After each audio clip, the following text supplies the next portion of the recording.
The logs, which are already graded and cut to the required length, arrive at the mill for the production of plywood. After arriving at the factory, the logs are peeled in the lathe, obtaining thin veneer sheets of different qualities and moisture levels. An automated computer vision system with electronic centering technology ensures the optimal use of each log.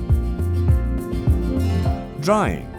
Following the peeling process, green veneer is converted into dry veneer in large classifier dryers. Complex hygrometric control systems sort the green veneers based on their humidity level and wood quality during the drying process.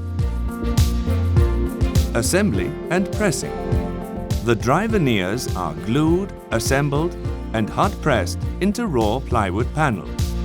Garnica uses thin, one-piece veneers for the construction of its panels, resulting in superior quality and virtually void-free products. Automated processes are combined with the experience of a human team that inspects quality and repairs small defects.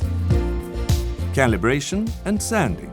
The panel is cut and sanded to achieve the final size and thickness, in addition to giving an exceptional uniformity and smoothness to its surface. Added value. Premium finishes such as HPL and CPL overlays, UV and Prime can be added to deliver ready-to-use products with improved performance and can even be combined with other materials to enhance both insulation and lightness. Packaging. Finally, the panels are piled up in packages and sent to different destinations around the world.